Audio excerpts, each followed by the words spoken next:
नमस्कार दोस्तों, आपका स्वागत है इन्हें हॉरर स्टोरीज यूट्यूब चैनल में। मैं हूं सात्विकी द्विवेदी। तो सुनिए आज की भूतिया कहानी। मेरा नाम अमन पांडे है। वैसे मैं भूत प्रेतों में विश्वास नहीं करता था, लेकिन उस दिन जो मेरे साथ हुआ उसको देखकर मुझे इस किस्से को आपके सामने रखना पड़ा है। एक रात हमारे घर के 5 सदस्य, मैं, मेरी दादी, चाचा चाची और मेरा चचेरा भाई घर पे थे। मैं सोफे पे सो रहा था और दादी से बातें कर रहा था और चाचा चाची और मेरा चचेरा भाई ऊपरी माले पर बने रूम में सो रहे थे। रात के 10:30 बजे थे। तभी मैंने देखा कि किसी ने गैलरी की लाइट बंद कर दी है।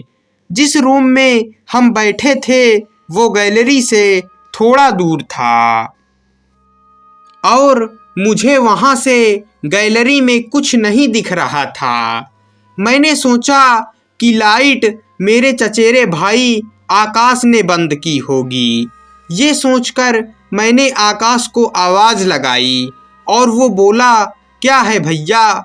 मैं चौंक गया कि वो वहाँ कैसे पहुँच गया, क्योंकि उस गैलरी तक सिर्फ हमारे रूम से ही जाने का रास्ता था। मैंने फिर से तेजी से आवाज में उसका नाम पुकारा और इस बार भी वही आवाज दोगुनी तेजी से सुनाई दे रही थी। जब मैंने इस बार सुना तो मैंने बिना डरे उस अंधेरी गैलरी में जाने की सोची और वहां पहुंचकर मैं हक्का बक्का रह गया, क्योंकि वहां कोई भी नहीं था। अब मुझे डर लगने लगा। मैं जल्दी से वहां से भागा और अपने कमरे से होते हुए आकाश के कमरे में गया और मैंने देखा कि वो तो सो रहा था। मैंने उसी समय उसे जगाया और गैलरी वाली घटना बताई। आकाश ने कहा कि मैं तो सो रहा था और मैं नीचे तो आया ही नहीं। मैं ये सब सुनकर डर गया कि ये सब कैसे हो गया, क्योंकि कोई भी हमारे कमरे में घुसे बिना उस गैलरी तक नहीं पहुंच सकता था। मैंने सोचा ये सब मेरे साथ ही हुआ है, लेकिन अगले दिन चाचा ने बताया कि उन्हें भी कभी कभी आवाजें सुनाई देती हैं, लेकिन वो ध्यान नहीं देते हैं। कुछ महीनों बाद हमने वो घर बेचकर दूसरा नया घर ले लिया।